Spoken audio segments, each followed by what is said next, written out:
The boy stood barefoot on the cracked pavement outside the Houston Navy recruiting station, the Texas heat rising in waves from the asphalt beneath him. It was April 1942, 4 months after Pearl Harbor, and the line of men waiting to enlist stretched around the block. He had practiced his signature the night before, his mother's cursive loops and flourishes, over and over on scrap paper until his hand cramped. In his pocket was the forged permission slip, the ink still faintly damp. He had shaved that morning with his father's old razor, nicking his chin twice, trying to carve away the softness of childhood. He had memorized a birth date that would make it true. But standing there in the brutal sunlight, watching grown men shuffle forward with their work-calloused hands and serious faces, he wondered if the tremor in his voice would give him away. He was 12 years old. He weighed 80 pounds, and he was about to become the youngest combat sailor in the United States Navy. The question that hangs over this moment is not whether he succeeded. The question is why the system let him through, and what that tells us about the desperation and velocity of American mobilization in the spring of 1942. The Navy needed bodies. It needed them fast. After the devastation at Pearl Harbor, after the fall of the Philippines and the surrender of Wake Island, after the Japanese advance across the Pacific seemed unstoppable, the United States was building ships faster than it could crew them. Recruiting stations across the country were processing hundreds of men per day. Standards that had been rigid in peacetime became flexible. Documents were glanced at, not scrutinized. If a boy looked old enough, if he stood tall enough, if he spoke with enough conviction, he could slip through. Calvin Graham was not the only child who lied his way into uniform during World War II, but he would become the most documented, the most wounded, and the most punished for it. The recruiter looked at the paper, looked at the boy, and stamped the form. Calvin Graham was now Seaman Second Class, assigned to the USS South Dakota, one of the Navy's newest and most powerful battleships. He had no idea what he had just done to himself. He had no idea that within 6 months he would be standing in the dark on a blood-slicked deck, loading shells into an anti-aircraft gun while Japanese bombers screamed overhead and shrapnel tore through the superstructure around him. He had no idea that the Navy he was joining was not the Navy of peacetime parades and crisp white uniforms. It was a wartime machine, and it was feeding itself with whatever it could get. Boot camp at San Diego was 8 weeks of controlled violence. The instructors did not care who you were before you arrived. They cared whether you could follow orders, whether you could tie knots under pressure, whether you could load a 5-inch gun in the dark. Calvin learned to sleep in a hammock. He learned to scrub decks. He learned the manual of arms. He learned to stand watch in 4-hour shifts through the night. He learned that hunger was not the absence of food, but the presence of insufficient calories for the work demanded. The older recruits noticed him but did not report him. There was a silent agreement in the barracks. If the kid could keep up, if he could do the work, then he had earned his place. And Calvin kept up. He was small, but he was quick. He was young, but he was stubborn. He had grown up poor in Texas during the Depression. He knew how to endure. By the time he reported aboard the USS South Dakota in the summer of 1942, Calvin had learned to hold a cigarette without coughing, to swear without hesitation, and to lie about his age without flinching. The South Dakota was a monster of American industrial power, a fast battleship displacing over 35,000 tons. Armed with 9 16-inch guns and bristling with anti-aircraft batteries.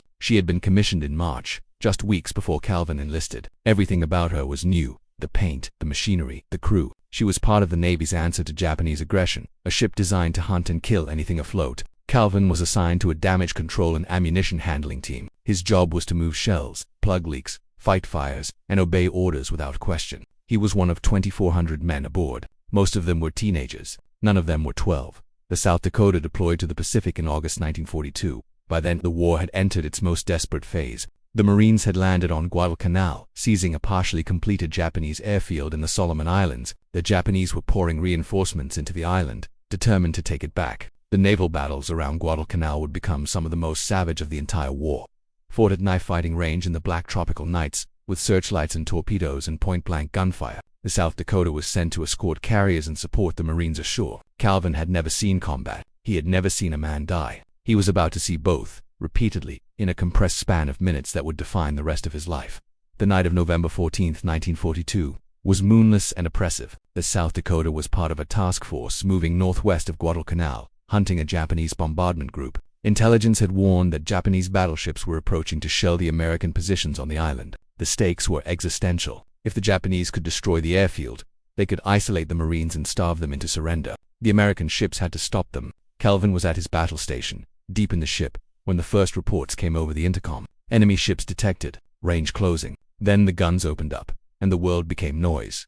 Naval combat at night is disorienting and absolute. There is no front line, no cover, no retreat. You are inside a steel box that is being hit with high explosive shells, and your only option is to keep working. Calvin's job was to carry ammunition from the magazine to the gun crews, a task that required him to move through narrow passageways filled with smoke and steam and shouting men. The South Dakota's anti-aircraft guns were firing continuously, their barrels glowing red in the dark. Japanese dive bombers were coming in low, dropping bombs that sent geysers of water towering over the deck. Then the electrical system failed. The ship went dark. For nearly 4 minutes, the South Dakota was blind and helpless, drifting in the middle of a battle, unable to see or shoot. Japanese searchlights found her. Shells began to hit.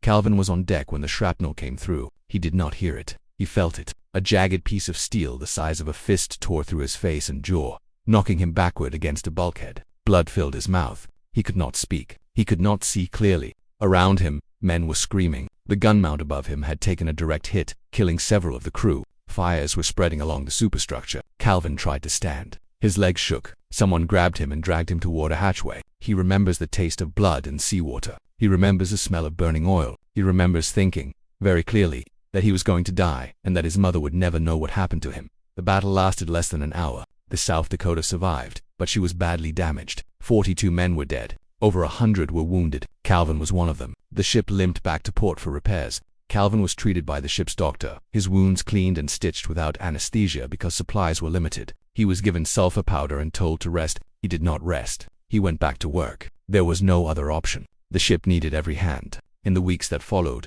as the South Dakota underwent repairs and returned to action, Calvin continued to serve. He loaded ammunition. He stood watch. He wrote letters home that were vague and brief, saying only that he was fine and that she should not worry. He did not tell his mother that he had been wounded. He did not tell anyone his real age. He had come too far to quit now, but the system has a memory. Official records are kept. Enlistment papers are filed. And eventually, someone noticed that Calvin Graham's birth date did not match his appearance. In early 1943, after the South Dakota returned to the United States for a major overhaul, a Navy investigator began asking questions. Calvin was called into an office and told to sit down. The officer across the desk looked at him for a long time without speaking. Then he asked, very simply, "How old are you?" Calvin tried to maintain the lie. He said 17. The officer pulled out a file. He read the birth date aloud. He did the math. Then he asked again. Calvin broke. He admitted the truth. He was 13 years old now. He had been 12 when he enlisted. He had fought at Guadalcanal. He had been wounded in combat. He had earned the Purple Heart and the Bronze Star, though the medals had not yet been officially presented. And now, the Navy told him he was going to be discharged for fraudulent enlistment.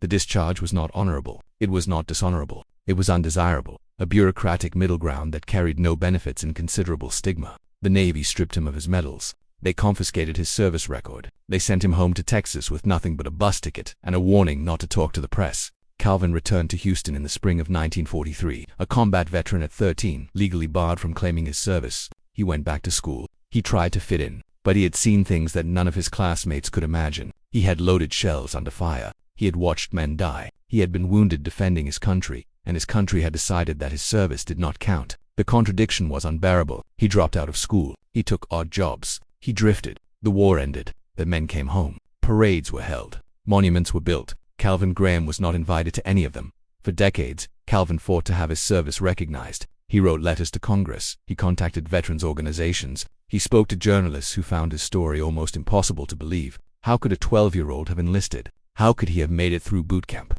How could he have served in combat without anyone noticing? But the documentation was there. The muster rolls of the USS South Dakota listed his name. The casualty reports from November 1942 included his wounds. The enlistment papers, fraudulent as they were, still existed in Navy archives. Calvin was not lying. He had done exactly what he claimed. And slowly, painfully, the system began to acknowledge it. In 1978, 35 years after his discharge, President Jimmy Carter signed a bill that granted Calvin Graham an honorable discharge. The Purple Heart was restored. The Bronze Star was not, due to bureaucratic technicalities that Calvin never fully understood. It was a partial victory, a grudging admission that the boy who had lied his way into the Navy had earned the right to be called a veteran. Calvin was 50 years old by then. He had spent most of his adult life fighting a second war, this one against the very institution he had served. He had been wounded twice, once by shrapnel on the deck of a battleship, and once by the indifference of a system that could not reconcile his heroism with his age. The story of Calvin Graham is not a story about individual courage,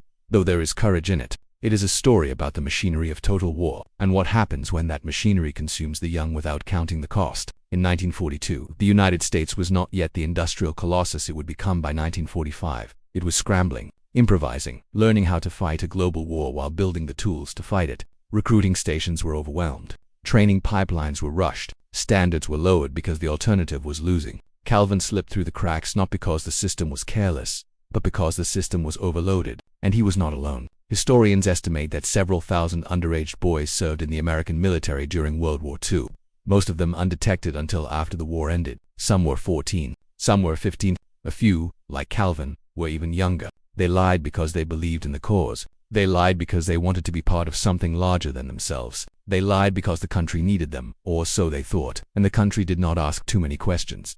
But there is a cost to this. The cost is not just measured in wounds or lost childhoods. It is measured in the gap between what we say we value and what we actually do. The United States in 1942 claimed to be fighting for freedom, for democracy, for the protection of the innocent, and yet it sent children into combat, knowingly or not, and when those children survived, it punished them for having lied. Calvin Graham was wounded defending a ship that was defending Marines who were defending an airfield that was defending a strategy that was supposed to win the war. Every link in that chain depended on him doing his job, and he did it. But when the shooting stopped, the chain disintegrated, and Calvin was left holding nothing but scars and bureaucratic rejection.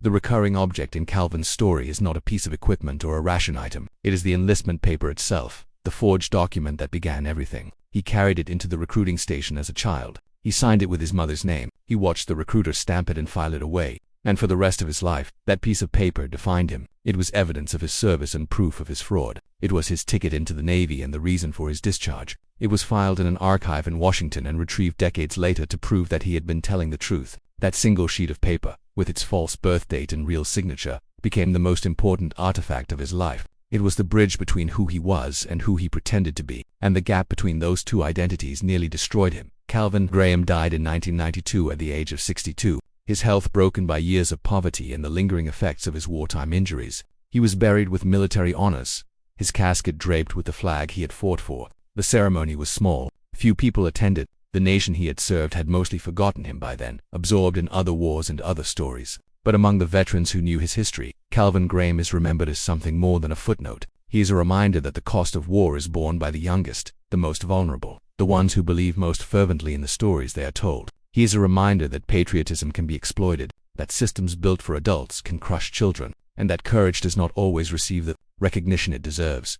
The USS South Dakota continued to fight. Throughout the Pacific War, she participated in nearly every major naval engagement from Guadalcanal to Okinawa. She was hit by bombs and shells on multiple occasions. She was repaired each time and sent back into action. By the end of the war, she had earned 13 battle stars, one of the most decorated battleships in the fleet. The men who served aboard her remembered the night of November 14, 1942, as the closest they came to death. They remembered the darkness and the fire and the helplessness of drifting blind under Japanese guns. And some of them remembered the kid, the small one, the one who kept moving ammunition even after he was wounded, the one who did not cry or complain, the one who disappeared after the war ended and was never seen aboard ship again. They did not know his real age until decades later, when the story finally broke in the press. And when they found out, they were not angry that he had lied. They were angry that he had been punished for it. The enlistment paper sits now in the National Archives, a fragile document preserved in a controlled environment. Its ink faded but still legible. It is filed alongside millions of other records from World War II,